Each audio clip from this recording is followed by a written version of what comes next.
Clara Jennings stood at the gate of a man who hadn't spoken to a woman in 5 years. Her hands were shaking, but her voice was steady when she said the words that would change both their lives. "I didn't come all this way to turn back now." He looked at her like she was a ghost. Maybe she was. Maybe that's exactly what he needed. If you want to know what happened next, subscribe to our channel and stay until the end. Comment below with your city so I can see how far this story has traveled. The stagecoach driver didn't want to let her off in Copper Bend. "Ma'am, I'm telling you plain," he said, pulling the horses to a reluctant stop. "This ain't a place for a woman traveling alone, especially not in this heat, especially not if you're headed where I think you're headed." Clara Jennings picked up her single traveling bag and looked him dead in the eye. "And where do you think I'm headed?" He shifted uncomfortably on his seat. "Word travels, ma'am. You're the one who answered Kincaid's notice." "I am." "Then I'm sorry for you." Clara stepped down onto the dusty street without assistance. The heat hit her like a wall, thick and mean, the kind of heat that made people do desperate things. She had left Memphis 17 days ago. She had crossed 3 territories. She had spent the last of her money on this ticket. She was not getting back on that stagecoach. "Don't be sorry for me," she said. "Be sorry for anyone who tries to stop me." The driver looked at her for a long moment. Then he tipped his hat, clicked his tongue at the horses, and left her standing alone in the middle of Copper Bend, Arizona territory in the summer of 1882. The town watched her the way small towns always watch strangers, from behind curtains, from doorways, from the corners of careful eyes that had learned long ago not to get involved in other people's business. Clara didn't care. She had been watched her whole life. Watched and judged and found wanting by people who didn't know a single true thing about her. She was done performing for audiences that had already made up their minds. She walked toward the only building that looked like it might rent rooms, a 2-story structure with a faded sign that read Adler's Boarding House. The woman behind the counter was somewhere past 50, with iron gray hair pulled back tight and eyes that missed nothing. She looked Clara up and down without pretense. "You're her," the woman said. It wasn't a question. "I'm Clara Jennings. I need a room." "I know who you are. Whole town's been talking about you for a week." The woman didn't move to get a key. "I'm Ruth Adler. I own this place. And before I give you a room, I need to know something." "Ask." "Why him?" Clara set her bag down on the wooden floor. Her back ached. Her feet hurt. She had not eaten a proper meal in 2 days. But she stood straight, and she answered the question the way it deserved to be answered. "Because he was honest," she said. "His notice didn't promise me love, didn't promise me happiness, didn't promise me anything except 40 acres and no debts and a life that was real. I've had enough lies dressed up pretty to last me the rest of my days. I wanted something true, even if it was hard." Ruth Adler was quiet for a long moment. Something shifted in her expression. Not quite approval, not quite worry, something in between. "You know about his wife," Ruth said. "His daughter." "I know they died, scarlet fever, 5 years ago. You know he hasn't let anyone pass that gate since. You know he comes down once a month for supplies and doesn't say more than 10 words to anyone. You know most folks around here think he's gone half mad with grief." "I know what he told me in his letters," Clara said. "And I know what he didn't tell me." The silence between the lines said more than most men say in a lifetime of talking. Ruth reached under the counter and pulled out a key. "Rooms at the top of the stairs, second door on the left, baths at the end of the hall, suppers at 6. Clara took the key. "Thank you." "Don't thank me yet." Ruth's voice dropped lower. "There's something else you need to know before you go up that mountain. Something the letters didn't tell you." "I'm listening." "There's a man in this town named Virgil Holt. Owns the biggest ranch in the territory. Has half the town council in his pocket and the other half too scared to cross him." Ruth leaned forward.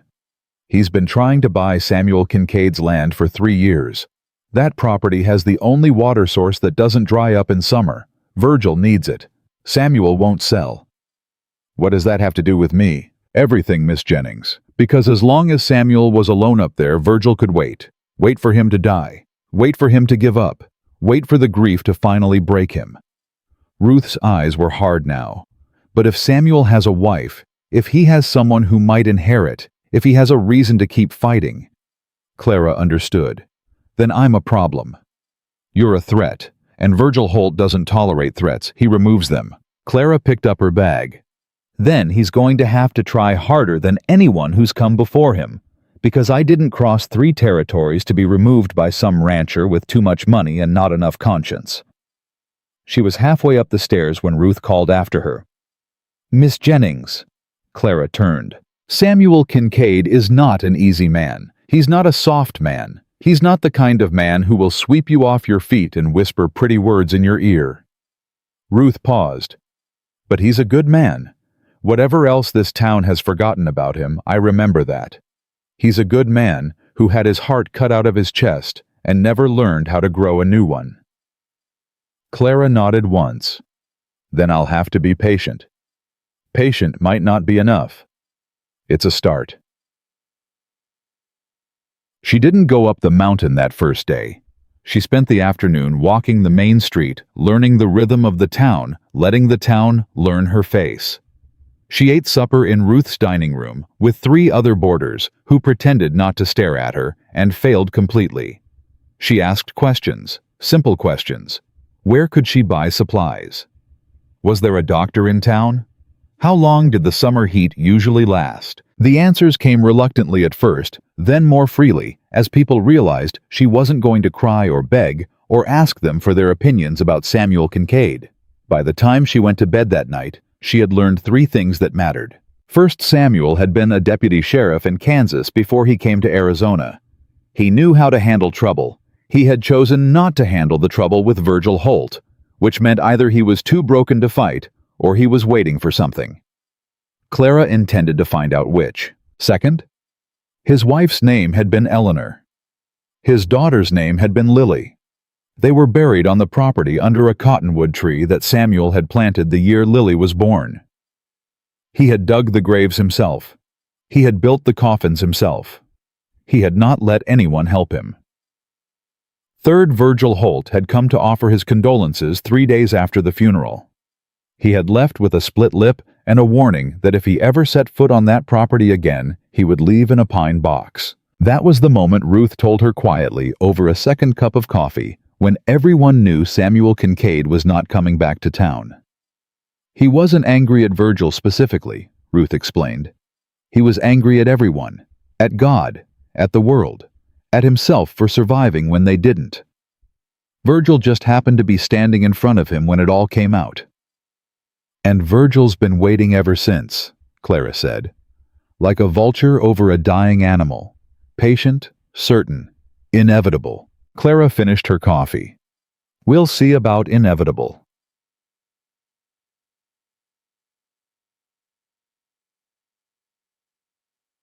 She met Virgil Holt the next morning. She was walking toward the general store to purchase supplies for the trip up the mountain when a man stepped directly into her path. He was tall, well-dressed, with the kind of smile that had too many teeth in it. Miss Jennings, he said, removing his hat with a flourish that was meant to look gallant and managed only to look practiced.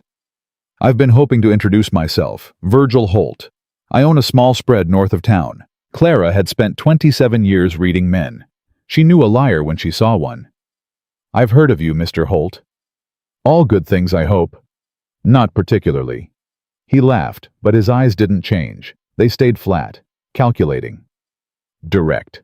I appreciate that in a woman. So, let me be direct with you. Please do. Samuel Kincaid is not well. Virgil's voice dropped into something that was supposed to sound like concern. He hasn't been well since Eleanor and little Lily passed. The man you corresponded with in those letters, he doesn't exist anymore. What's left up on that mountain is a shell, a ghost wearing a man's body. That's quite a diagnosis from someone who hasn't spoken to him in 5 years. Virgil's smile tightened. Just a fraction. Just enough for Clara to see she had drawn blood. I'm trying to help you, Miss Jennings. Trying to save you from a mistake you can't take back. How generous. You could stay in town. Find honest work. Ruth always needs help at the boarding house. There's no shame in changing course when the road ahead leads nowhere. Clara stepped closer to him. Close enough that she could smell the pomade in his hair, and the whiskey on his breath, and the rot underneath both. "Mr. Holt," she said quietly, "I left Memphis with $16 to my name. I sold my mother's wedding ring to buy the stagecoach ticket. I have been hungry and tired and afraid, and none of those things stopped me. Do you really think your concern is going to be what turns me around?" Something flickered behind his eyes. Something that looked a lot like hate trying to dress itself up as patience. "I hope you know what you're doing," he said. "I do." "And if you don't," Clara smiled. It was not a warm smile. "Then I reckon you'll be the first to tell me so." She walked past him into the general store, and she did not look back. The trail up the mountain was not marked. Ruth had given her directions over breakfast. 2 miles past the old Perkins claim. Left at the split rock. Follow the creek until you see the fence.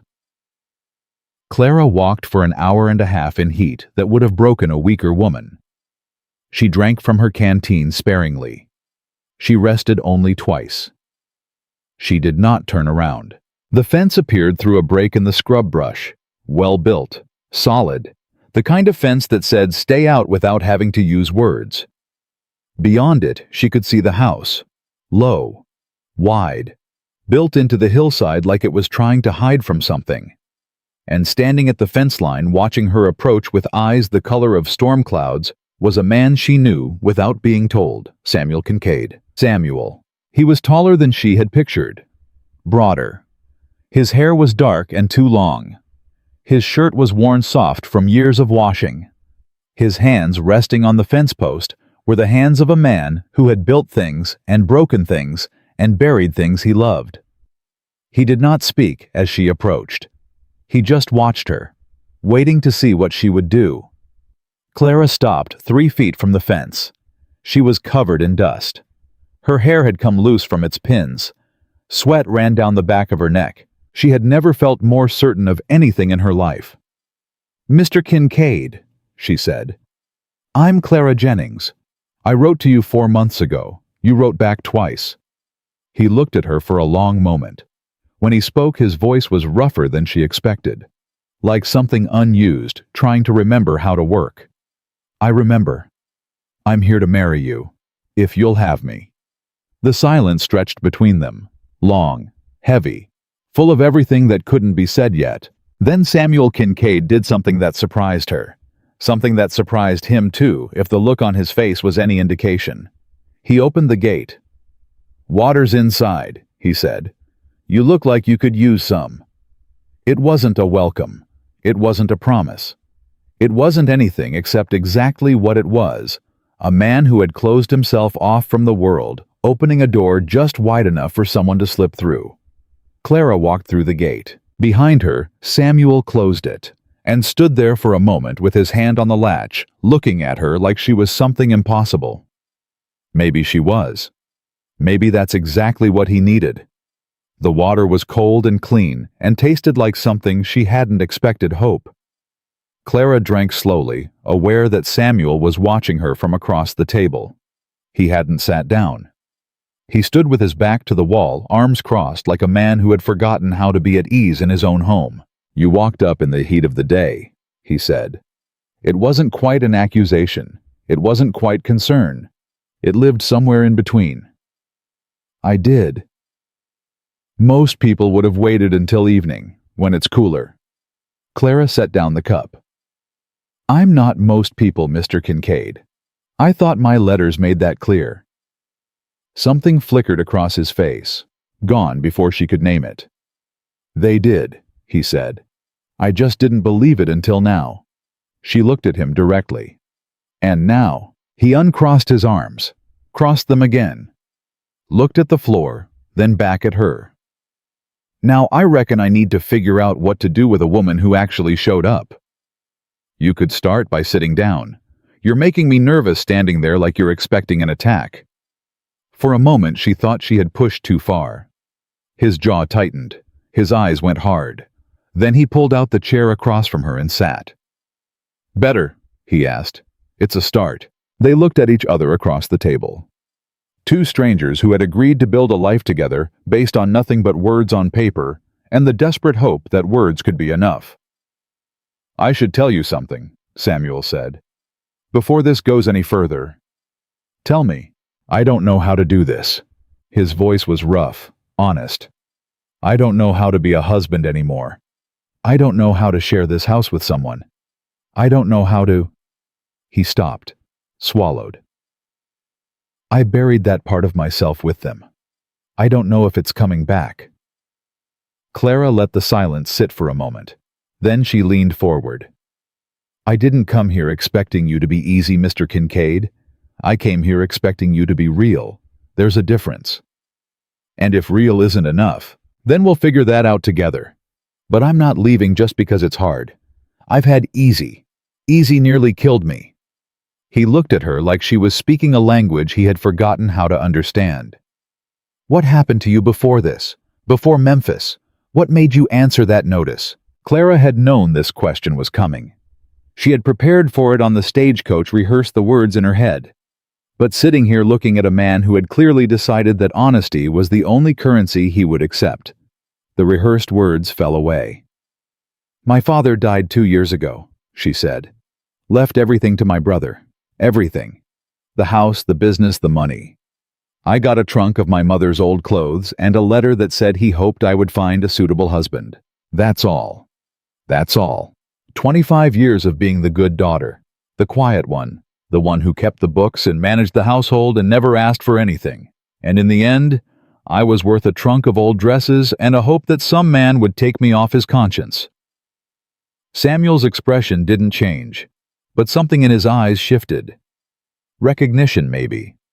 The kind that comes when you meet someone whose wounds match your own. "Your brother didn't help you." Clara laughed. It was not a kind sound. "My brother told me I should be grateful for what I got. Said I was lucky father left me anything at all. Said if I was smart, I'd find a widower who needed a housekeeper and count my blessings." "So you found a widower." "I found a man who didn't lie about what he was offering. That's not the same thing." Samuel was quiet for a long moment. When he spoke again, his voice was different, softer. "You're not a housekeeper, Miss Jennings." "Clara. Clara." He said her name like he was testing the weight of it. "You're not a housekeeper, Clara. I need you to understand that. Whatever this becomes, you're not here to serve me. I can take care of myself. Been doing it for 5 years. Then what am I here for?" The question hung in the air between them. Heavy, honest, unanswerable. Samuel looked at the table, at his hands, at the window. "Anywhere but at her. I don't know yet," he finally said. "I wrote that notice because I was tired. Tired of the silence. Tired of waking up every morning and having no reason to get out of bed except that the animals needed feeding. I thought maybe—" He stopped. Started again. "I thought maybe if there was someone else here it would be different. I don't know if that makes sense." "It makes perfect sense." "Does it?" Clara reached across the table, not to touch him, just to close the distance. "You're lonely, Samuel. That's not a weakness. That's being human." He flinched at the word. Lonely. Like she had named something he had been trying to hide from himself. "I don't know how to not be lonely anymore," he said. "That's the truth of it. I've been alone so long that I've forgotten the shape of anything else.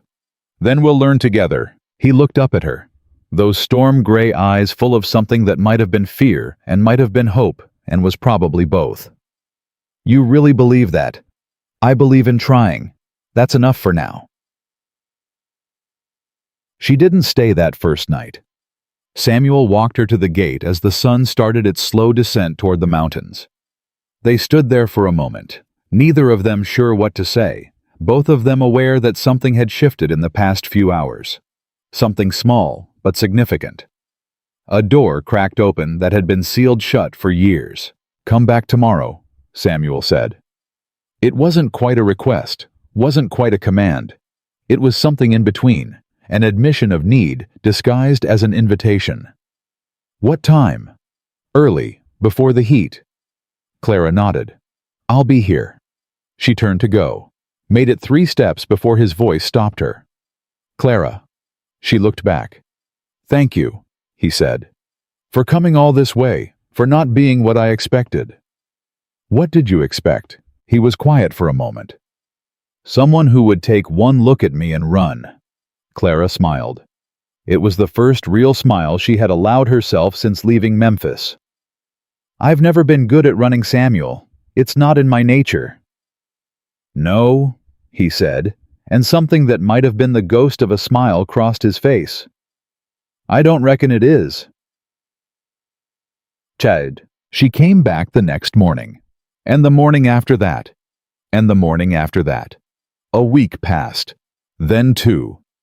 The rhythm of their days began to take shape, careful and tentative, like 2 people learning to dance without stepping on each other's feet. Samuel showed her this property, the south pasture where he kept a small herd of cattle, the root cellar that stayed cool even in the worst of the summer heat, the well that drew from an underground spring and never went dry, even when every other water source in the territory was cracking and desperate.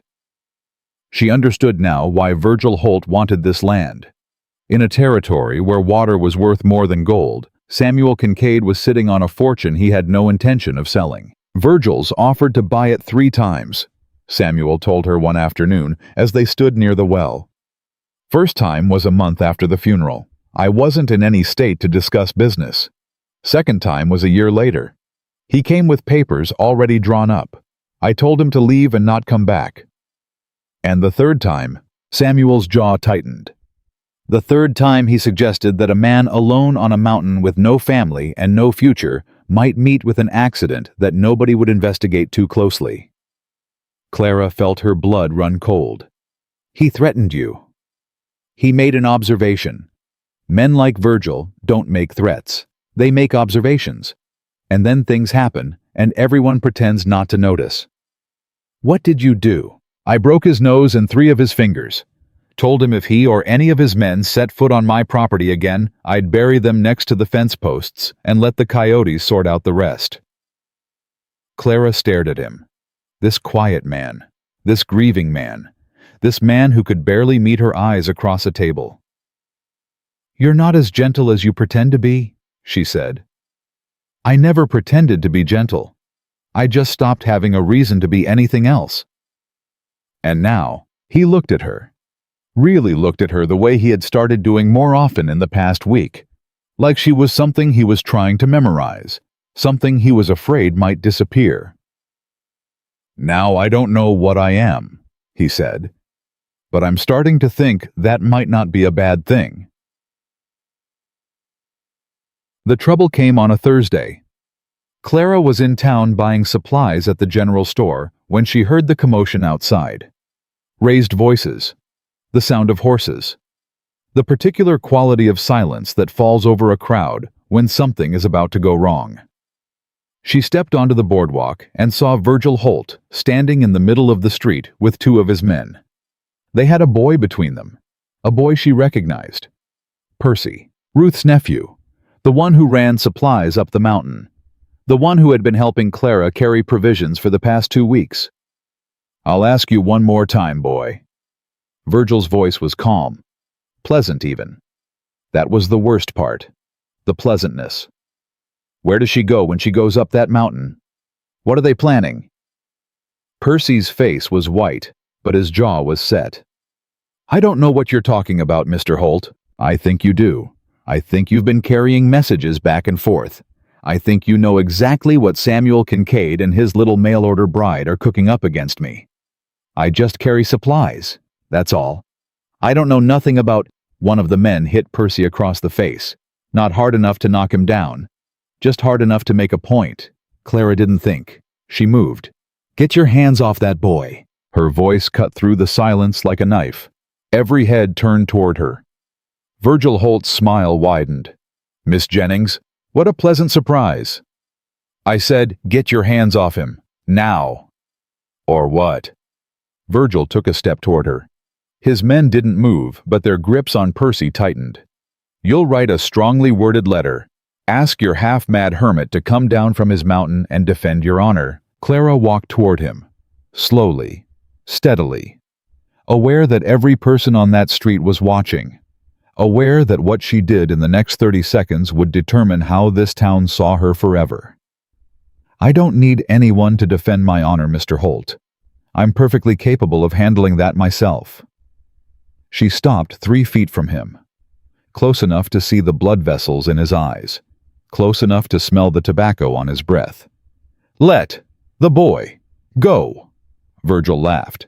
And if I don't, then I'll walk into that sheriff's office and file a formal complaint. Assault on a minor. 3 witnesses that I can see from here. She smiled. It was the smile she had learned from watching her father destroy business rivals at dinner parties. All teeth, no warmth.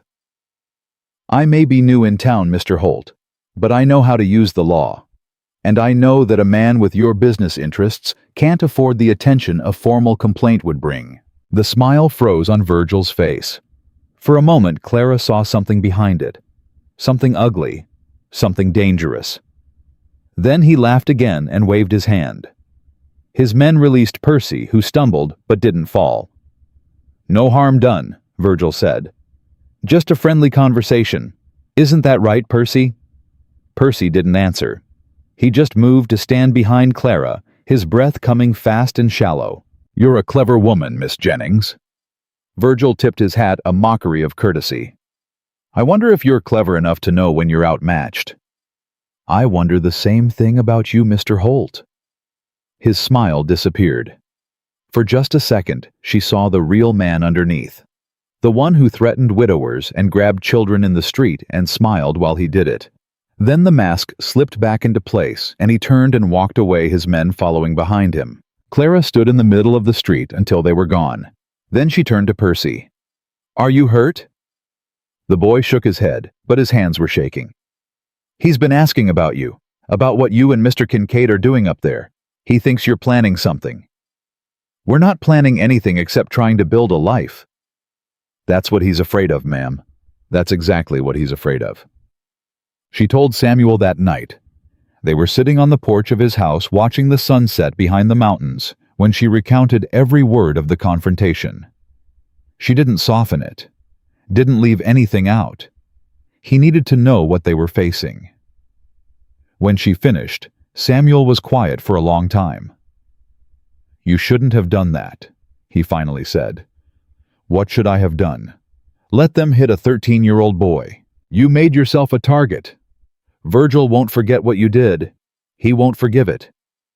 I'm already a target, Samuel. I've been a target since the day I stepped off that stagecoach. She turned to face him. This isn't going away. Pretending it doesn't exist won't make it stop. I know that. Then what are we going to do about it?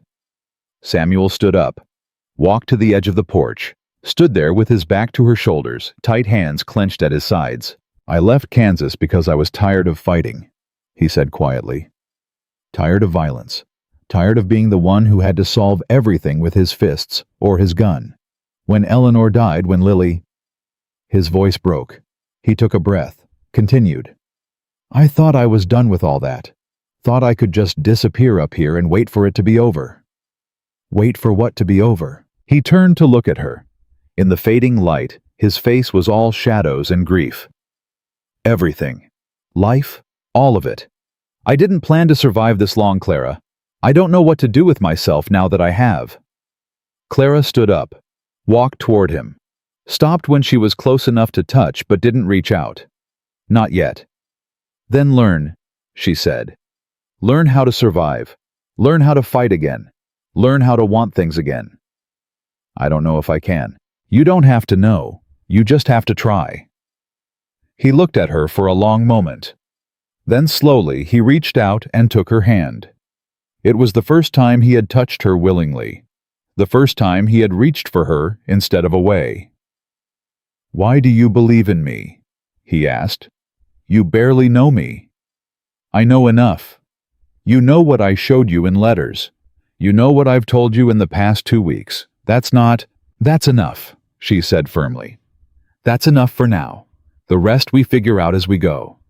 His hand tightened around hers. His eyes searched her face like he was looking for something. Permission, maybe. Or proof that she was real. "I don't deserve this," he said. "I don't deserve you showing up here and believing in something I stopped believing in years ago." "Maybe not, but I'm here anyway, and I'm not leaving." 3 days later, the cattle started dying. Samuel found the first one at dawn. A healthy heifer dead in the south pasture with no visible wounds. He thought it was disease at first. Checked the others. They were fine. The second one died that afternoon. Then a third the next morning. Clara watched him carry out his investigation with the focused intensity of a man who had done this kind of work before. He checked the water, checked the feed, walked every inch of the pasture looking for something out of place. He found it on the third day. "Poison," he said, holding up a piece of something that had been mixed into the feed. "Arsenic, if I had to guess. Someone's been putting it in the grain." Clara felt sick. "Virgil, can't prove it. That's the point. He'll never do anything that can be traced back to him. He'll just keep chipping away until there's nothing left." "Then we have to stop him." "How?" Samuel's voice was bitter. "I can't watch the property every second of every day. I can't guard the cattle and the grain and the water all at once. He has men. He has resources. I have—" He stopped, looked at her. "I have nothing." "You have me." "That's not enough." "Then we make it enough." Samuel shook his head. "You don't understand. This is how he works, slow, patient. He'll wear us down piece by piece until there's nothing left. That's what he did to the 3 families who owned this land before me. That's what he'll do to us." Clara stepped forward and grabbed his arm. "Look at me." He looked. "I didn't come all this way to watch a bully take everything from us. I didn't survive my brother and my father and 17 days on a stagecoach to give up because some rich man thinks he can outlast me." Her voice was fierce now. "We fight. Do you hear me? We fight until we can't fight anymore, and then we find a way to fight some more." Something changed in Samuel's eyes. Something that had been dead for 5 years flickered back to life. "You really mean that?" he said. Every word. He was quiet for a moment. Then he did something that surprised them both. He pulled her close and held her. Not a romantic embrace, not a declaration. Just a man holding on to something he had stopped believing existed. Something like hope. Something like a reason to keep going. "Okay," he said quietly, his voice rough against her hair. "Okay. We fight." Clara closed her eyes and held him back. And for the first time since she had arrived in Copper Bend, she felt like they might actually have a chance. That night, she found the box. She wasn't looking for it. She had gone into the second bedroom to check the window frame, the one she had fixed weeks ago because Samuel mentioned it was sticking again with the humidity. The box was under the bed. Small, wooden, covered in dust. She knew what it was before she touched it. Knew it the way you know some things without being told. This was them, Eleanor and Lily. Whatever Samuel had kept of them, it was in this box. She didn't open it, didn't even pick it up. Just sat there on the floor, looking at it, feeling the weight of everything Samuel had lost, pressing down on her chest. "You found it." She turned. Samuel was standing in the doorway. His face was unreadable. "I wasn't looking for it," she said. "I was checking the window." "I know." He walked into the room, sat down on the floor beside her, looked at the box with an expression she couldn't name. "I haven't opened it since the day I put it there. 5 years ago, right after the funeral." "Samuel." "I couldn't look at it, couldn't face what was inside. So I put it under the bed and I pretended it wasn't there." He laughed, but there was no humor in it. "Spent 5 years pretending they weren't there, pretending I hadn't failed them." "You didn't fail them. I couldn't save them. Couldn't do anything except watch them die. Watch my daughter." His voice cracked. He stopped, breathed. "She was 6 years old. She kept asking me to make it stop hurting. And I couldn't. I couldn't do anything." Clara reached out and took his hand, held it tight. "That wasn't your fault," she said. "The fever there was nothing anyone could have done. I know that. In my head I know that. But in here," he put his free hand over his heart. "In here, I'll never stop feeling like I should have been able to save them, like I should have died instead." They sat there in silence. Two people in a dark room holding hands, surrounded by ghosts. "Will you tell me about them?" Clara finally asked. "Not now. Not if you're not ready. But someday. Will you tell me who they were?" Samuel looked at her. His eyes were wet, but he wasn't crying. Not quite. "Eleanor would have liked you," he said. "She was like you. Direct. Honest. Didn't take any nonsense from anyone, least of all me." Clara felt something warm bloom in her chest. "And Lily was," he smiled, a real smile, the first she had ever seen on his face. "Lily was the best thing I ever did, the only thing I ever did that mattered. She used to pick wildflowers and put them in my coffee cup every morning. Drove me crazy, but I never told her to stop. She sounds wonderful." She was. He squeezed her hand. They both were. "And I've spent 5 years trying to forget them because remembering hurt too much. But that's not right, is it? That's not what they would have wanted." "No," Clara said softly. "I don't think it is." Samuel looked at the box, reached out with his free hand, touched it gently.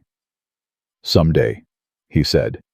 "Someday I'll open it, and I'll show you everything that's inside, but not today. Whenever you're ready." He turned to her. In the dim light, his face was open in a way she had never seen before. Vulnerable, human, real. "Thank you," he said, "for being patient with me, for not pushing, for understanding that this—" He gestured at the box, at the room, at everything around them. "That this is going to take time." "We have time," Clara said. "That's the one thing we have plenty of." She didn't know then how wrong she was. She didn't know that 3 miles away, Virgil Holt was sitting in his study, looking at a map of Samuel Kincaid's property, making plans that would bring everything crashing down. She didn't know that the fight had only just begun. The fire started at 3 in the morning. Clara woke to the smell of smoke and the sound of Samuel's boots hitting the floor. She was on her feet before she was fully awake, her body moving on instinct, pulling on her dress, her shoes running toward the door. "Stay inside," Samuel shouted over his shoulder. "Like hell I will." The stable was already engulfed when they reached it. Flames climbed the walls like living things, hungry and indifferent, eating everything in their path. The horses were screaming. Clara had never heard a sound like that before. She hoped she never would again. Samuel ran straight for the doors. Clara grabbed his arm and pulled him back. "You can't go in there. The horses are already out." She pointed toward the pasture where 2 shapes were running wild with terror but alive. "They broke through the back. They're out. Samuel, they're out." He stopped fighting her, stood there watching the stable burn his chest, heaving his face lit orange by the flames. "Virgil," he said. The word was barely human. "We don't know that. We know." He turned to look at her, and what she saw in his eyes made her take a step back. This wasn't the quiet, grieving man she had come to know. This was something older, something that had been buried for 5 years and was clawing its way back to the surface. "We know exactly who did this, and I'm going to kill him. Samuel, I'm done waiting, done playing his game, done letting him take pieces of my life one at a time while I stand here and do nothing." He started walking toward the house. "I should have ended this years ago, should have put him in the ground when I had the chance." Clara ran after him, grabbed his arm again. He spun around, and for a moment she thought he might hit her. His fist was raised, his eyes were wild. She didn't flinch. "Look at me," she said. "Samuel, look at me." He looked. His fist stayed raised. "If you go down there tonight, you'll kill him. I believe that. I believe you could do it." She kept her voice steady, even though her heart was pounding so hard she could feel it in her throat. "And then what? Then you hang for murder."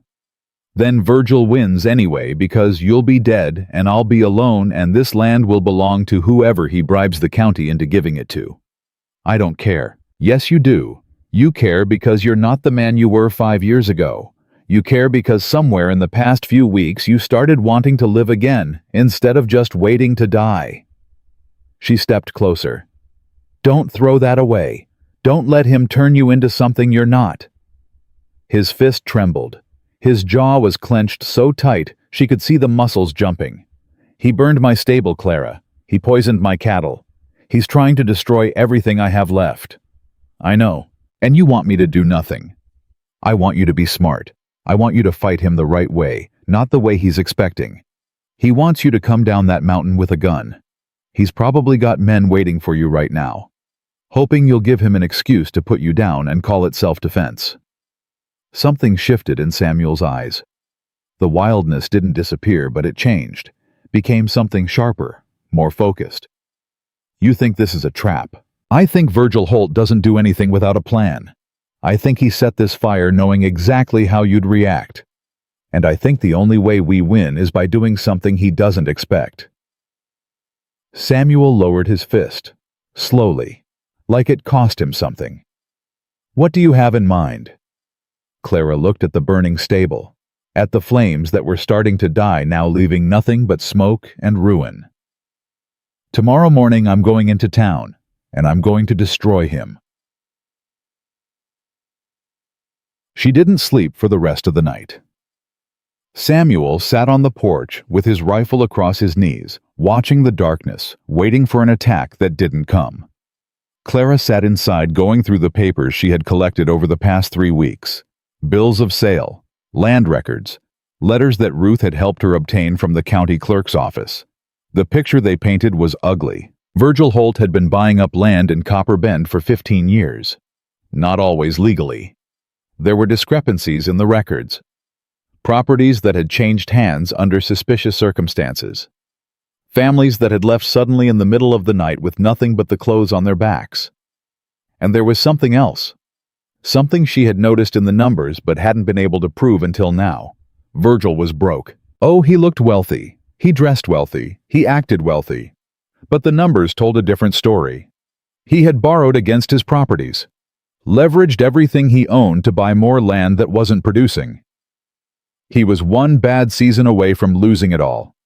That's why he needed Samuel's water source. That's why he was getting desperate. He wasn't just greedy. He was drowning. Clara smiled in the darkness. It was not a kind smile. I've got you, she whispered to the papers in her hands. You just don't know it yet.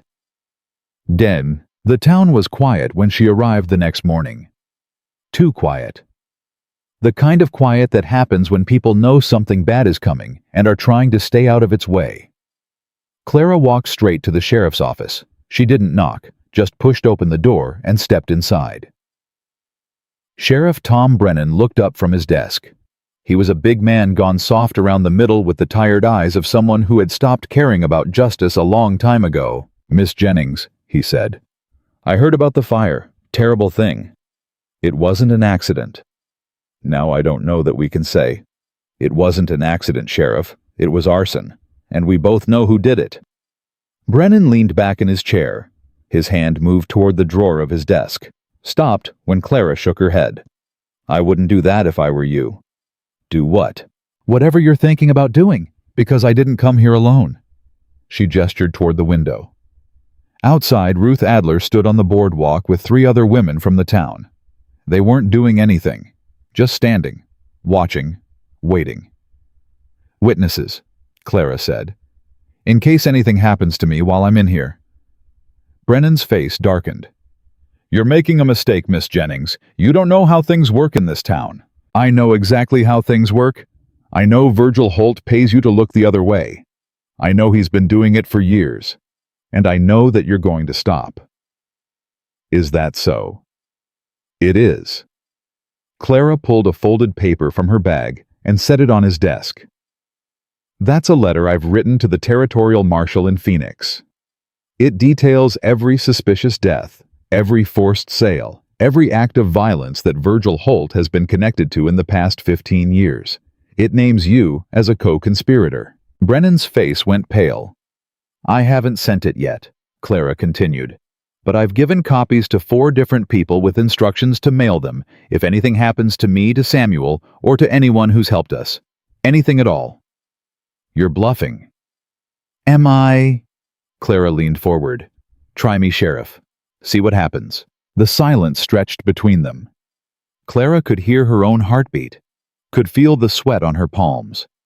But she kept her face calm, kept her voice steady. This was the moment everything hinged on. Brennan broke first. What do you want? He asked.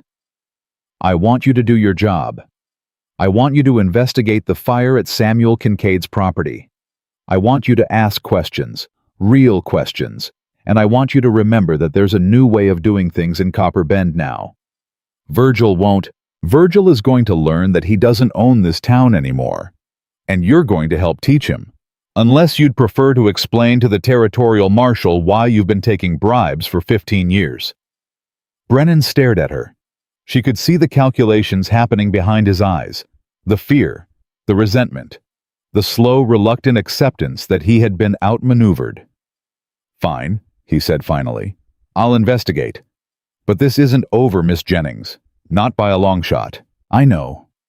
Clara picked up her bag and walked toward the door. That's what I'm counting on. Virgil came to the ranch that afternoon. Clara was in the house when she heard the horses, 3 riders.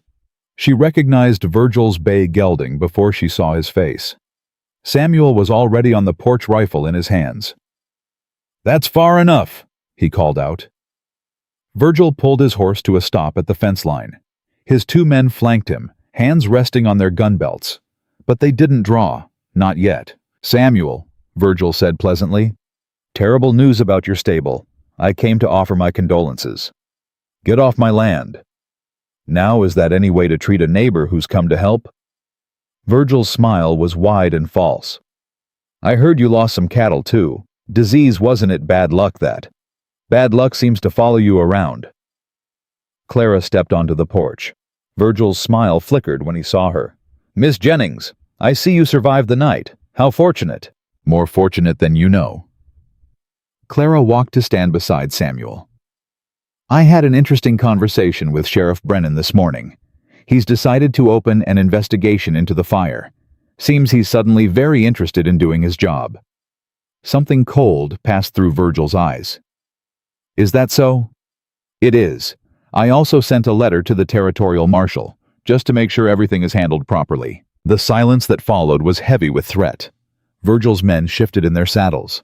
Samuel's finger moved to the trigger of his rifle. You're making a mistake, Virgil said quietly. Both of you.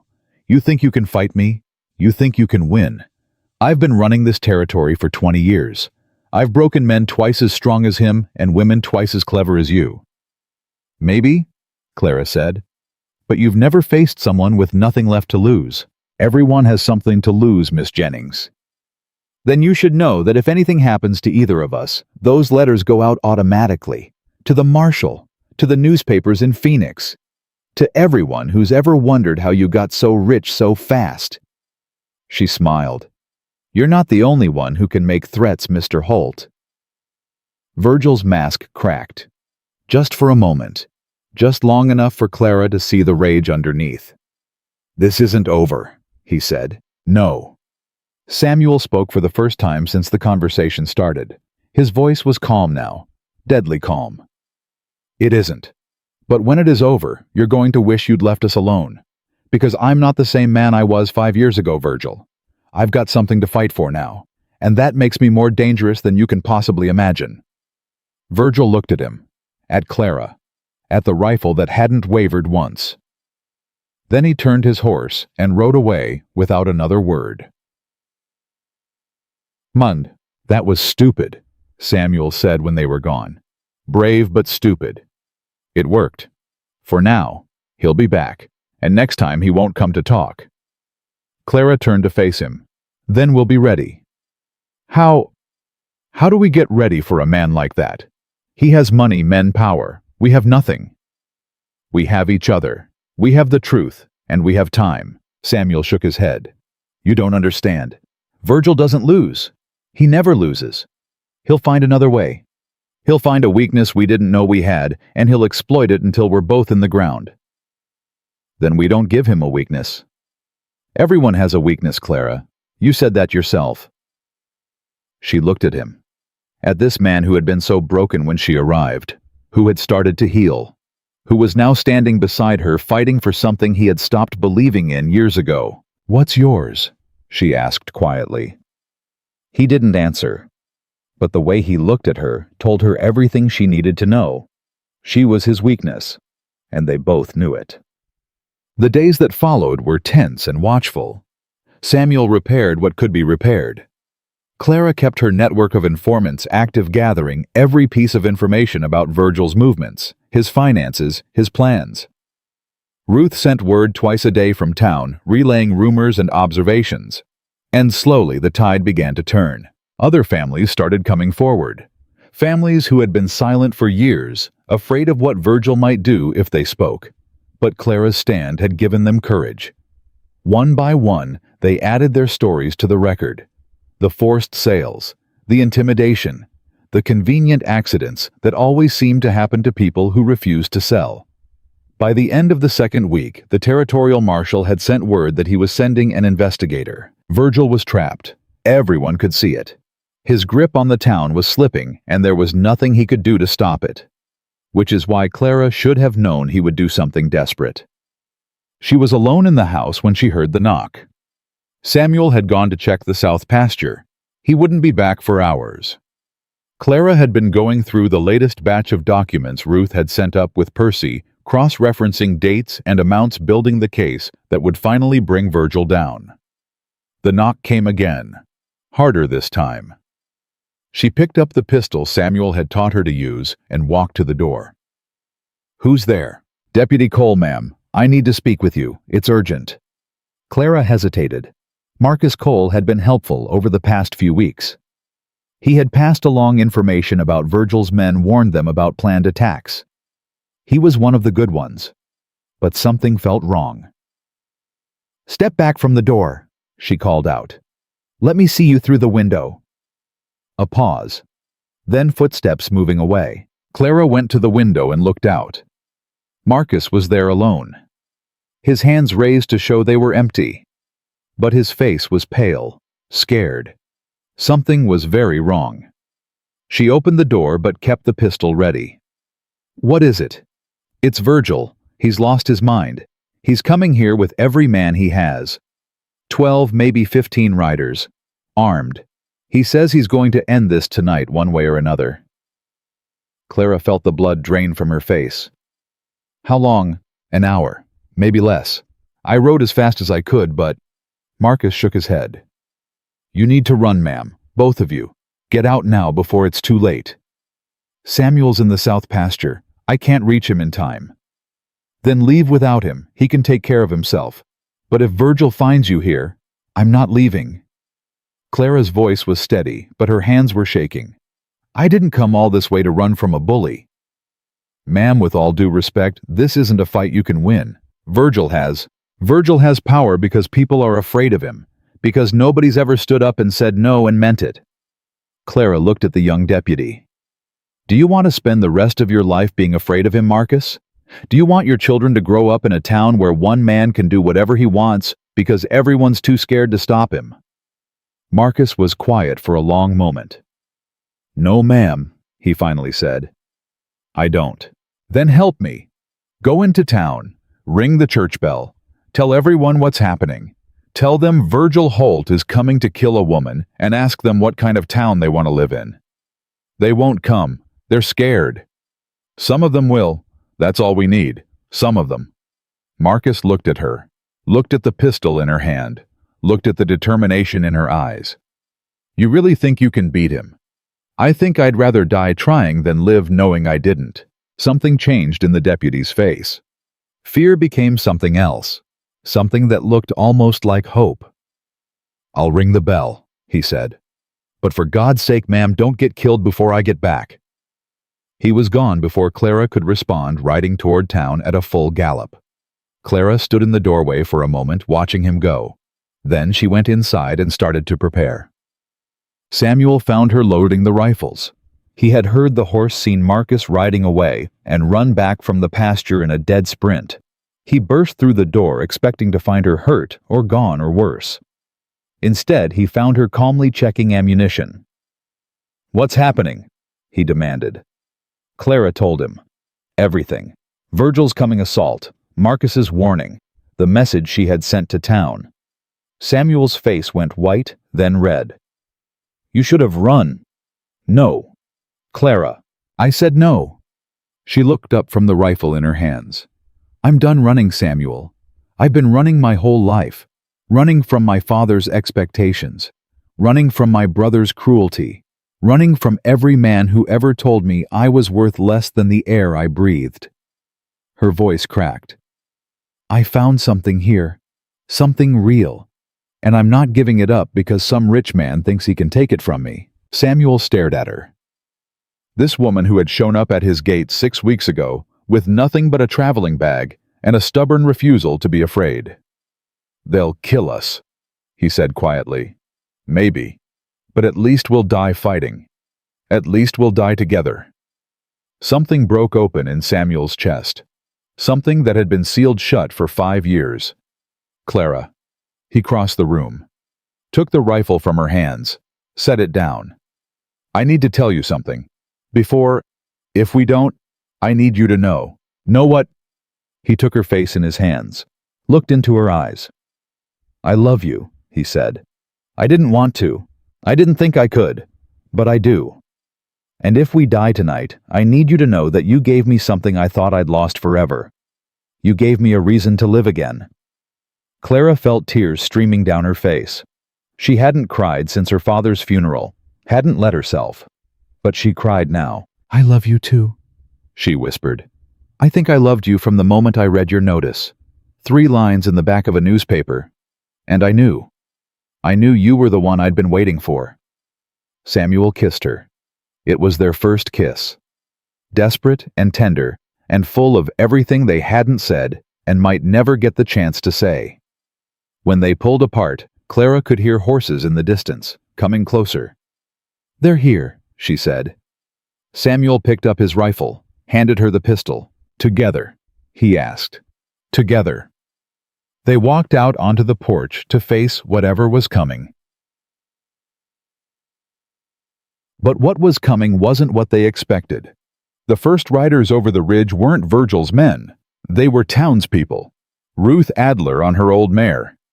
George Lawson, who ran the boarding house dining room. The Hendricks family, whose farm had nearly been taken by Virgil 10 years ago. More and more of them riding up the mountain with whatever weapons they could find. Marcus Cole led them, the church bell still ringing in the distance behind him. "What?" Samuel started. "Told you," Clara said, her voice breaking. "Some of them would come." By the time Virgil Holt appeared at the property line with his 15 men, he was facing a wall of 30 townspeople. Farmers, shopkeepers, widows, children even standing behind their parents with the fierce determination of people who have finally decided they've had enough. Virgil pulled his horse up short. His face went through a rapid succession of emotions, shock, then fury, then something that might have been fear. "This isn't your fight," he shouted at the crowd. "This is between me and Kincaid." Ruth Adler's voice rang out clear and strong. "You made it our fight when you burned his stable, when you poisoned his cattle, when you spent 15 years stealing from every family in this town and expecting us to smile while you did it. You don't understand. We understand plenty." George Lawson stepped forward. "We understand that we've been scared of you for too long. We understand that one woman with more courage than sense showed us what it looks like to stand up. And we understand that if you want to hurt her or Samuel, you're going to have to go through every single one of us first." Virgil looked at the crowd, at the rifles, at the faces of people who had spent years avoiding his gaze and were now staring directly at him. "This isn't over," he said. "Yes, it is." Sheriff Brennan pushed through the crowd, He looked smaller than before, diminished. Territorial Marshal's investigator arrived an hour ago. He's waiting in town. Got some questions for you, Virgil. Questions I reckon you're going to have a hard time answering. The blood drained from Virgil's face. You can come quietly, Brennan continued, or we can do this the hard way, your choice. For a long moment, nobody moved. The tension was so thick, Clara could taste it.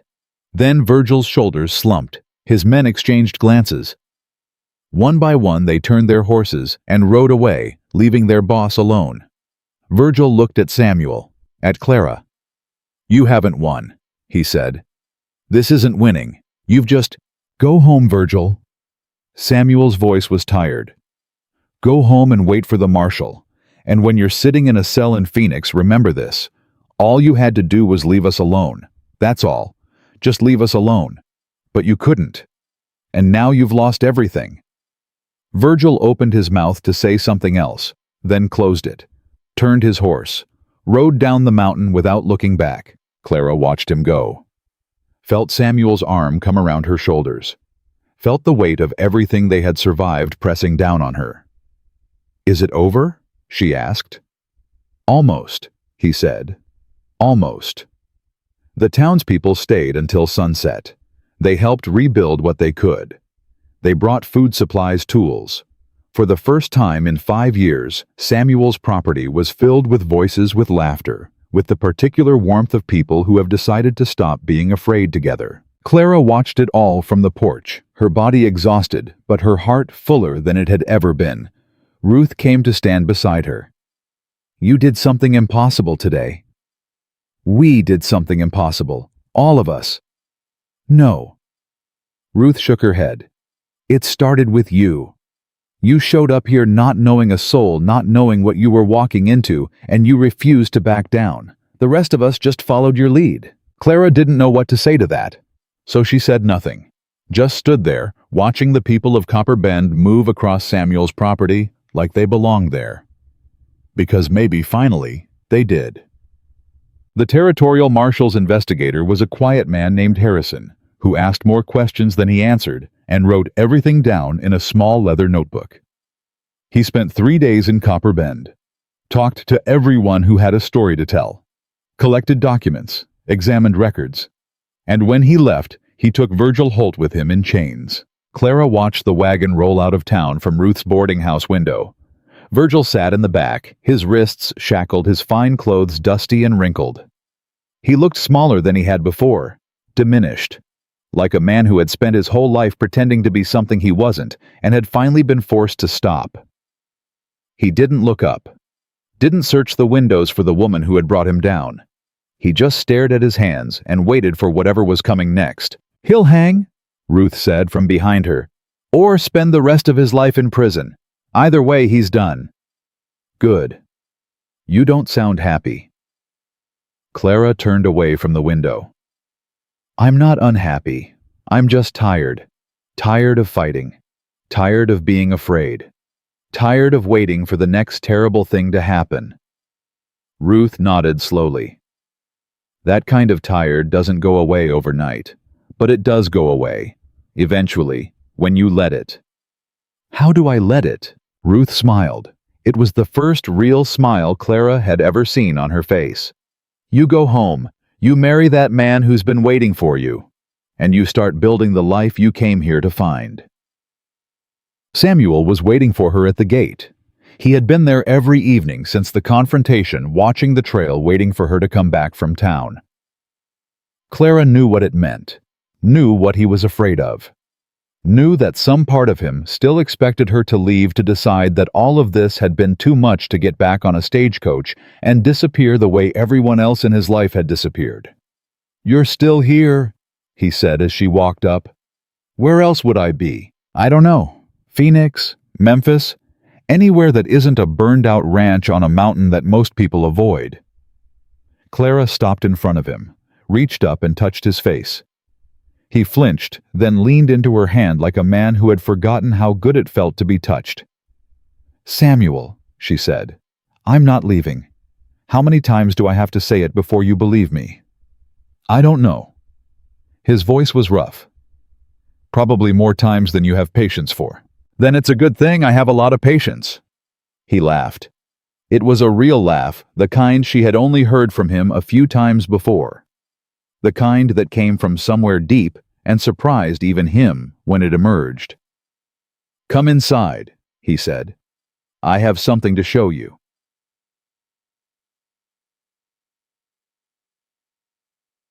The box was on the table. Clara saw it the moment she walked through the door. The small wooden box that had been hidden under the bed for 5 years. The box he had never opened. The box that held everything he had left of Eleanor and Lily. Her breath caught in her throat. "Samuel, I'm ready."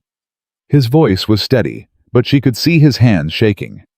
"I've been thinking about what you said, about living with ghosts, about letting you in, and I realized—" He stopped, swallowed. "I realized that I can't ask you to share my life if I'm still hiding the most important parts of it." He walked to the table, stood there for a moment just looking at the box. "I'm scared," he admitted quietly. "I haven't looked at this stuff since the day I put it away. I'm scared of what it's going to do to me." Clara came to stand beside him, took his hand. "Then we'll do it together." He looked at her. Those storm-gray eyes so full of fear and hope and something that looked almost like peace. "Together," he agreed. He opened the box.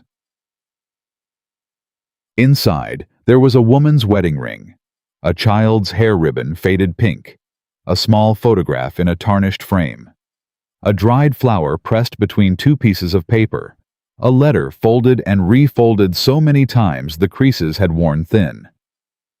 Samuel picked up the photograph first, held it carefully, like something that might shatter at too strong a touch. "This was taken the year before they died," he said. His voice was barely above a whisper. "Lily wanted a picture for her birthday. Said all the other girls in town had pictures of their families, and she wanted one too." Clara looked at the image. A woman with dark hair and kind eyes. A little girl with Samuel's strong jaw and her mother's smile. They were sitting together, the child on the mother's lap, both of them looking at the camera with the particular happiness of people who don't know what's coming. "She was beautiful," Clara said. They both were. "Eleanor was—" Samuel's voice cracked. He set the photograph down, picked up the ribbon, ran it through his fingers. "Eleanor was the first person who ever saw me. Really saw me. Not the deputy, not the tough guy everyone expected me to be. Just Samuel. Just a man trying to figure out how to be good in a world that didn't always reward goodness. You loved her, more than I knew how to say, more than I ever told her." He closed his eyes. "I should have told her more. Should have said it every day instead of assuming she knew. And now, she knew." Clara squeezed his hand. "Trust me, she knew." Samuel opened his eyes, looked at her. "How can you be sure? Because a woman knows when she's loved, even when the words aren't said.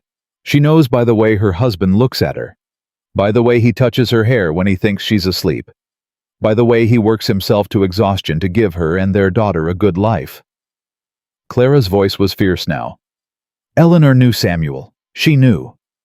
Something broke open in his chest. She could see it happen, could see the wall that had been holding everything back finally crumble. He cried. Not quietly the way men are taught to cry, but openly, messily, the way a person cries when they've been holding something in for 5 years and can't hold it anymore. Clara held him. Didn't say anything. Just held him while he wept for the wife he had lost, the daughter he had buried, the years he had spent punishing himself for surviving when they didn't. It lasted a long time, long enough for the light to change, long enough for the world to go quiet and still. When it was over, Samuel pulled back, wiped his face with the back of his hand, looked at her with eyes that were red but clearer than she had ever seen them. "Thank you," he said. "For what? For being here. For not running. For making me face this instead of letting me hide from it forever." Clara reached out and touched the photograph on the table. The woman with kind eyes. The little girl with the bright smile. "Can you tell me about her?" she asked. "About Lily." Samuel's face softened. A smile crossed his lips, a real smile, the kind that comes from love, not loss. She was stubborn, he said. God, she was stubborn. Got that from me, Eleanor always said. When Lily decided she wanted something, there was no talking her out of it. No bargaining, no reasoning. She just planted her feet and refused to move until she got her way. Clara laughed softly. Sounds familiar. Yeah. Samuel looked at her. Yeah, I reckon it does. He picked up the dried flower, held it up to the fading light. She picked this for me the day before she got sick. Said it was the prettiest flower she'd ever seen, and she wanted me to have it because I was the prettiest daddy she'd ever seen. He laughed, a wet, broken sound. I told her that was ridiculous, that men aren't pretty, and she said... His voice caught. She said pretty is just another word for loved, and I was the most loved daddy in the whole territory. Clara felt tears on her own cheeks. She didn't wipe them away. She sounds wonderful. She was? Samuel set the flower down, picked up the letter. This is from Eleanor. She wrote it a week before she died. Told me to open it if I ever felt like giving up. Did you ever open it? No. I was afraid if I read it, I'd do whatever it said. And for a long time, I wasn't sure I wanted to keep going. Clara's heart clenched. And now? Samuel looked at her, held her gaze. Now I want to know what she said. He unfolded the letter. His hands were steady now. His eyes moved across the words, and Clara watched his face as he read. Watched the emotions cross it like clouds across the sun. Grief, love, recognition, and finally something that looked almost like peace. When he finished, he handed the letter to her. Read it, he said. Please.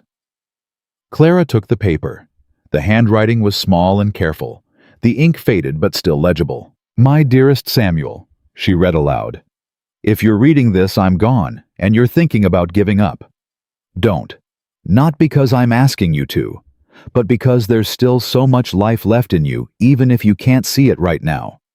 You are the best man I have ever known, the best father our daughter could have wished for, the best husband a woman could dream of. Don't let grief turn you into someone we wouldn't recognize. Don't let loss steal the years you have left. Live, Samuel. Live fully and completely the way you lived with us. And when you find someone who makes you feel whole again, don't push her away. Let her in. Love her the way you loved me.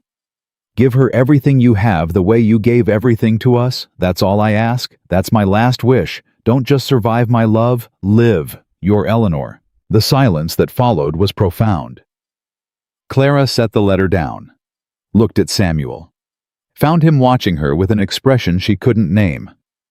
She knew, Clara whispered. Somehow she knew you'd find someone. Maybe. Samuel's voice was rough. Or maybe she just hoped. Hoped that I wouldn't spend the rest of my life alone. Hoped that I'd have the courage to try again. Do you have the courage? He reached across the table, took her hands in his. I don't know yet, he said honestly. But I want to find out, with you, if you'll have me. Clara felt her heart crack open. Felt everything she had been holding back, all the fear and hope and longing come pouring out. I'll have you, she said. I'll have all of you. The grief and the joy and the memories and the ghosts. Every single piece. I want it all. Samuel stood up, pulled her to her feet, held her face in his hands. Marry me, he said. Not because of the notice, not because we agreed to, but because I love you. Because I can't imagine my life without you. Because Eleanor was right. You make me feel whole again. Clara looked up at him. This broken man who had started to heal. This stranger who had become her home. Yes, she said. Yes. 1,000 times yes. He kissed her. And this time, it wasn't desperate. It wasn't full of fear. It was something else entirely. Something that felt like the beginning of everything. They were married 3 days later. Not because they were in a hurry, but because neither of them saw any point in waiting. They had already waited long enough. Both of them. separately and together. The ceremony was held on Samuel's property near the cottonwood tree where Eleanor and Lily were buried. It was Clara's idea. She wanted them to be there, wanted them to see that their Samuel had found his way back to the living. The whole town came. Ruth, Marcus, George, the Hendricks family. Even Percy, who stood at the front with his chest puffed out because Samuel had asked him to be the ring bearer. Sheriff Brennan performed the ceremony. He was a different man now. Smaller, quieter, trying in his own way to make up for the years he had spent looking the other way. Clara wore a dress that Ruth had lent her, something old and beautiful that had belonged to Ruth's mother. Samuel wore a clean shirt and had cut his hair. He looked, Clara thought, like a man who had finally decided to rejoin the world. When Brennan asked if anyone objected, there was silence, complete and total silence. When Brennan pronounced them husband and wife, there was cheering. Real cheering. The kind that comes from people who have invested in your happiness and are genuinely glad to see it arrive. And when Samuel kissed his bride, something shifted in the air. Something old and heavy lifted. Something new and bright took its place. That night, after everyone had gone home, Clara stood at the window of the bedroom that was now hers, looking out at the darkness. Samuel came up behind her, wrapped his arms around her waist, rested his chin on her shoulder. "What are you thinking about?" he asked. "Everything," she said. "Nothing. How strange life is. How you can be in one place certain that things will never change, and then suddenly you're somewhere completely different, living a life you never imagined. Is that good or bad?" Clara turned in his arms, looked up at him. "Good," she said. "Terrifying, but good." Samuel smiled. A real smile. The kind she had started to see more often. The kind that made her heart do strange things in her chest. "I have something for you," he said. "A wedding present." He reached into his pocket and pulled out a small velvet pouch. Handed it to her. Clara opened it. Inside was a ring. Simple, gold, old. "It was Eleanor's," Samuel said. "Her wedding ring. I want you to have it." Clara's breath caught. "Samuel, I can't." "You can. She would have wanted you to have it. I know that now. After reading her letter, I know that's exactly what she would have wanted." He took the ring from the pouch, slid it onto her finger. "You're not replacing her, Clara. You're continuing what she started, the family she wanted for me, the life she wanted me to have." Clara looked at the ring on her finger, at this man who had given her everything, at the life they were building together. "Thank you," she whispered, "for trusting me, for letting me in, for giving me something I didn't even know I was looking for." Samuel pulled her close, held her tight. "Thank you for showing up," he said, "for refusing to run, for being exactly what I needed even when I didn't know I needed anything at all." They stood there for a long time holding each other in the darkness, not saying anything, not needing to. Outside, the mountain settled into its ancient silence. But it wasn't the same silence it had been before. It wasn't isolation. It wasn't grief. It was peace. Real peace. The kind that comes after you've fought for something and won. The kind that comes when you've finally found where you belong. Clara closed her eyes and listened to Samuel's heartbeat against her ear. Steady, strong, alive. She had crossed 4 states to find this man. Had risked everything on a 3-line notice in the back of a newspaper. Had faced down bullies and fires and her own deepest fears. And she would do it all again. Every single step. Every single sacrifice. Because this right here in the arms of the man she loved was exactly where she was meant to be. 2 years passed on that mountain, and they changed everything. Clara learned the rhythms of the land the way she had once learned the rhythms of her father's account books. She learned when to plant and when to harvest. She learned which clouds meant rain and which meant nothing but empty promises. She learned the name of every neighbor within 10 miles and the stories they carried, the griefs they nursed, the hopes they held close. And she learned Samuel. She learned that he woke before dawn every morning, not because he needed to, but because sleep still sometimes felt like a betrayal. She learned that he talked to Eleanor and Lily when he thought no one was listening, standing by the cottonwood tree, with his hat in his hands, telling them about his day the way he used to when they were alive.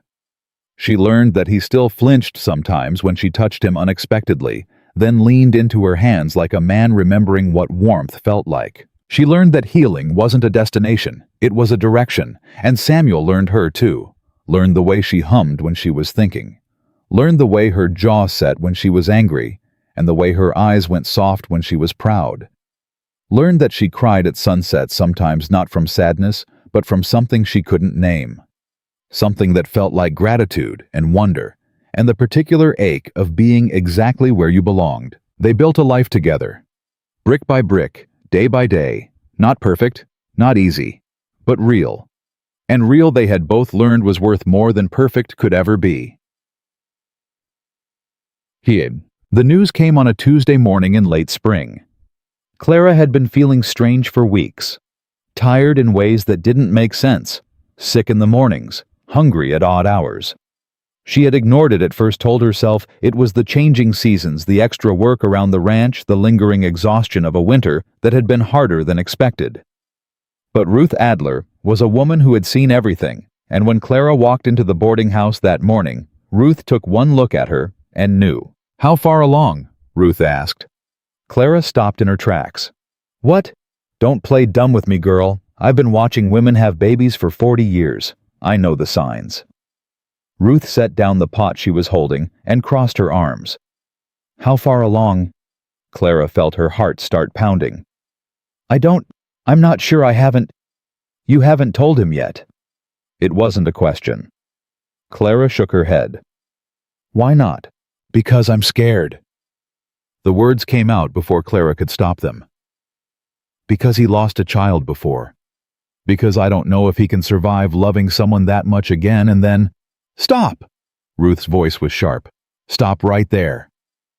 Clara stopped. "You listen to me," Ruth said, walking toward her. "That man up on that mountain has spent 2 years putting himself back together. 2 years learning how to feel again. 2 years because of you. And you think a baby is going to break him. I think losing another child might. And you think hiding it from him is going to help. You think he won't notice when you start showing. You think he won't figure it out eventually." Ruth shook her head. "You're smarter than that, Clara. You've always been smarter than that." Clara felt tears prickling at her eyes. "I just don't want to hurt him." "Then don't. Tell him the truth. Trust him to be strong enough to handle it. Trust yourself to be strong enough to help him." Ruth reached out and took Clara's hands. "You didn't come all this way to start keeping secrets now." So, she told him that night. They were sitting on the porch the way they did most evenings, watching the darkness settle over the valley, listening to the sounds of the night coming alive. Clara had been trying to find the words all day, had rehearsed them in her head 100 times, had practiced different ways to say it, different approaches, different framings. In the end, she just said it. "I'm pregnant." Samuel went very still. For a moment, he didn't seem to breathe. "What?" His voice was barely audible. "I'm pregnant. Ruth confirmed it this morning. She thinks about 3 months along, maybe 4. The silence stretched between them. Long, heavy, terrifying. Clara watched his face, trying to read what was happening behind his eyes. She saw shock. She saw fear. She saw something that looked like it might be joy fighting to break through. And then she saw something that broke her heart. She saw grief. "Samuel, I can't." His voice cracked. He stood up, walked to the edge of the porch, stood there with his back to her, his shoulders shaking. "I can't do this again. I can't love something that much again. I can't." "You can." Clara stood up, walked toward him, put her hand on his back. "You can, Samuel. You're the strongest person I know. I'm not strong. I'm broken. I'm held together with spit and prayers and your stubbornness." He turned to face her, and there were tears streaming down his face. "What if something goes wrong? What if I lose you too? What if I lose the baby? I won't survive it, Clara. Not again. I won't survive losing someone else." Then we won't let that happen. You can't promise that. No one can promise that. Clara reached up and took his face in her hands, forced him to look at her. You're right, she said. I can't promise nothing will go wrong. I can't promise we'll live forever. I can't promise our child will be healthy and safe and happy every single day of their life. She paused. But I can promise you this, whatever happens, we face it together. Whatever comes, we don't run from it. We don't hide from it. We stand right here side by side, and we fight like hell for the life we're building. Samuel stared at her. His eyes were wild, desperate, scared. How? He whispered. How do you have so much faith after everything you've been through, after everything that's happened? How do you still believe things can be okay? Clara smiled. It was a sad smile, a knowing smile. Because I found you, she said simply. Because against all odds, in the middle of nowhere, I found the one person in the world who understood me, who saw me, who loved me for exactly who I am. She wiped the tears from his cheeks. If that can happen, Samuel, then anything can happen. Anything at all. He was quiet for a long moment. She could feel him trembling beneath her hands, could feel the war happening inside him. And then something shifted. He pulled her close, held her so tight she could barely breathe. I'm terrified, he said against her hair. I know. I don't know if I can do this. You can. We can. Promise me. His voice broke. Promise me you won't leave me. Promise me you'll fight. Promise me. I promise. Clara held him back just as tightly. I promise, Samuel. With everything I have. With everything I am. I promise. Hard. The baby came in November. It was a hard birth. Long and painful and terrifying in ways Clara hadn't expected. Ruth was there, and the doctor from town, and Samuel, who refused to leave the room no matter how many times the doctor suggested he wait outside. I'm not going anywhere, he said through clenched teeth, holding Clara's hand so tight she thought he might break her fingers. I'm staying right here. Whatever happens, I'm staying. Clara loved him more in that moment than she had ever loved anyone in her life. The labor lasted 18 hours. There were moments when Clara thought she couldn't continue. Moments when the pain was so intense she couldn't see, couldn't think, couldn't remember why she had ever wanted this in the first place. But Samuel was there, whispering in her ear, telling her she was strong, telling her she could do this, telling her he loved her over and over like a prayer, like an incantation, like the only words he knew. And when the baby finally came crying and red-faced and furious at being forced into the world, Clara saw something on Samuel's face that she had never seen before. Pure, unguarded joy. It's a girl, Ruth said, placing the baby in Clara's arms. A healthy, beautiful girl. Clara looked down at her daughter, at this tiny creature she had carried for 9 months, at this miracle she had made with the man she loved. Hello? She whispered. Hello, little one. Samuel reached out with a trembling hand, touched the baby's cheek.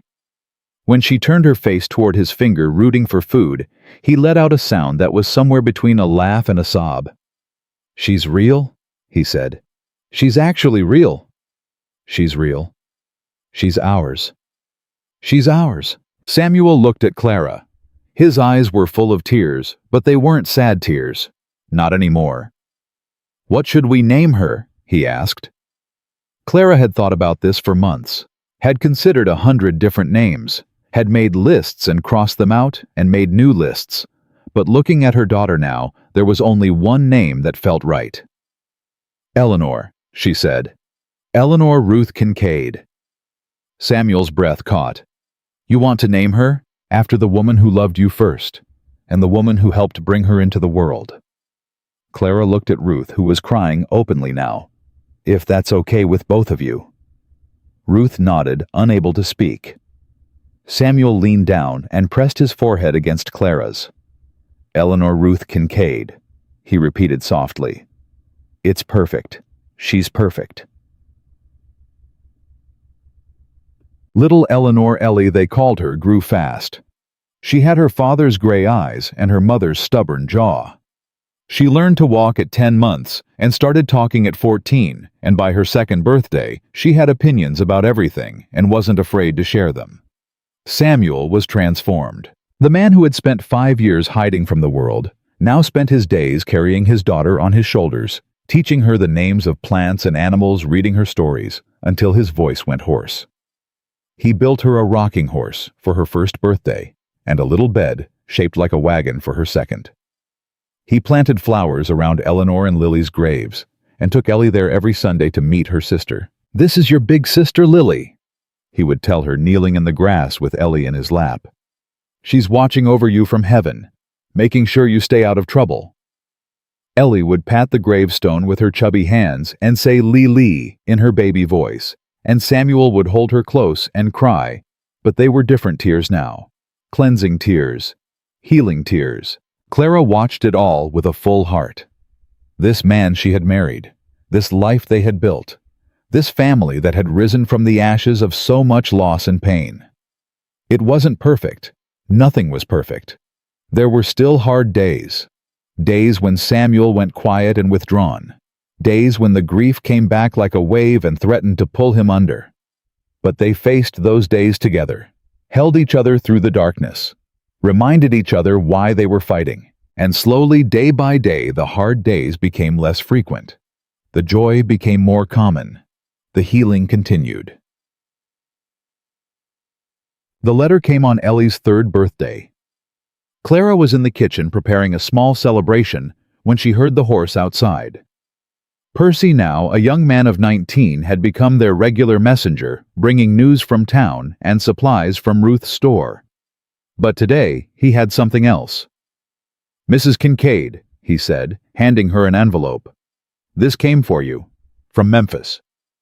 Clara felt her blood run cold. She hadn't thought about Memphis in years.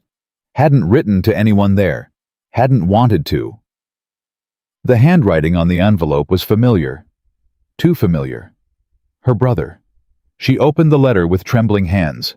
"Clara," it read. "I know I have no right to write to you. I know what I did was unforgivable. But I'm dying. The doctors say I have 3 months at most. And before I go, I need to say something I should have said 3 years ago. I'm sorry. I was wrong about everything. About Father's will. About you. About what you deserved. I've spent the last 3 years watching my life fall apart and realizing that everything I took from you didn't make me happy. It just made me alone. I don't expect forgiveness. I don't deserve it. But I wanted you to know that I see it now. I see what I did. And I'm sorry. Your brother Thomas." Clara stared at the letter for a long time. Samuel found her there 20 minutes later, sitting at the kitchen table, the paper still in her hands. "What is it?" he asked, kneeling beside her. "Clara, what's wrong?" She handed him the letter, watched his face as he read it. When he finished, he looked up at her. "What do you want to do?" Clara thought about it, really thought about it, thought about all the anger she had carried, all the hurt, all the years of feeling worthless because her own family had thrown her away. And then she thought about Ellie, about Samuel, about the life she had built from nothing. "I want to write him back," she said finally. "Not to forgive him, not yet, maybe not ever, but to tell him that I'm okay, that what he did didn't destroy me, that I found something better than anything he could have given me." Samuel nodded slowly. "That sounds right.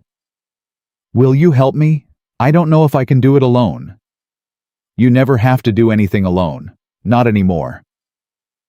Yeah, she wrote the letter that night after Ellie was asleep. "Thomas," she wrote, "I received your letter. I won't pretend it didn't hurt to read. I won't pretend I've forgotten what you did. But I want you to know something. You didn't break me. I'm married now. To a good man. A man who loves me for who I am, not for what I can give him. We have a daughter. Her name is Eleanor. She's 3 years old, and she's the most stubborn, beautiful, wonderful person I've ever known. The life I have now is better than anything I could have imagined when I left Memphis. So, thank you, Thomas. Thank you for forcing me to find my own way. Thank you for making me strong enough to build something that was truly mine. I don't know if I forgive you. I don't know if that matters anymore. But I hope for your sake that you find peace. Your sister Clara." She signed it and sealed it and gave it to Percy the next morning. And when the letter disappeared down the mountain, something in Clara's chest released. Something she had been carrying for years without realizing it. The last piece of her old life. Gone. 5 years after Clara Jennings stepped off a stagecoach in Copper Bend, the ranch on the mountain was the most prosperous in the territory. Not because of luck, not because of inheritance, but because two broken people had decided to build something together and had refused to stop building no matter what tried to tear it down. Samuel was known throughout the territory now, not as the hermit on the mountain, not as the man who had lost everything, but as a fair dealer, a good neighbor, a man whose word was his bond. People came to him for advice, for help, for the kind of steady wisdom that only comes from having survived the worst and come out the other side. Clara ran the business side of things with the same fierce intelligence she had used to bring down Virgil Holt. She kept the books, negotiated the contracts, made sure every deal was fair and every debt was paid. The men who had once dismissed her as just a mail-order bride now came to her with their legal questions, their financial problems, their complicated situations. And Ellie grew, wild and free and loved beyond measure, running through the pastures with the dogs at her heels, learning to ride before she could write her own name, sitting on her father's lap in the evenings while he read her stories about princesses and dragons and brave knights who saved the kingdom. One evening as the sun set behind the mountains and the family sat together on the porch, Ellie looked up at her mother with serious eyes. "Mama," she said, "where did you come from?" Clara smiled. "A long way away, sweetheart. A city called Memphis." "Why did you come here?"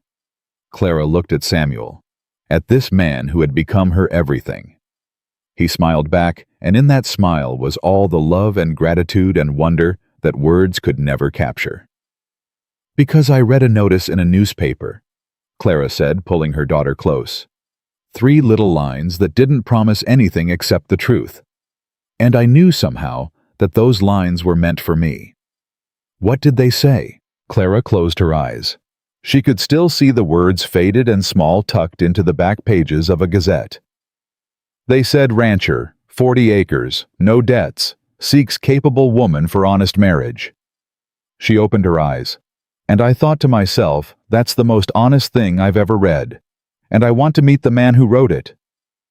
Ellie considered this seriously. "And you found Daddy." "I found Daddy." "And you stayed." "I stayed. And I'm never leaving." Ellie nodded, satisfied. Then she yawned and nestled closer into her mother's arms. Samuel reached over and took Clara's hand, held it tight.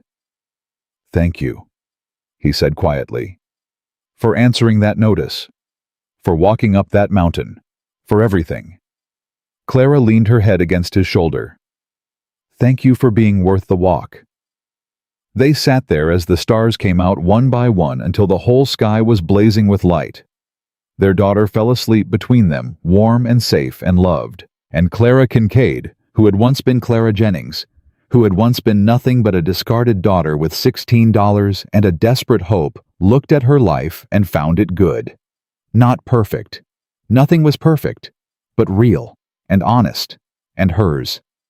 And that, in the end, was worth more than anything else in the world. She had answered a 3-line notice in the back of a newspaper. She had crossed 4 states to meet a stranger. She had faced down bullies and fires and her own deepest fears, and she had found exactly what she was looking for. Not a husband, not a home, not even love, though she had found all of those things. She had found herself, and that was the greatest gift of all.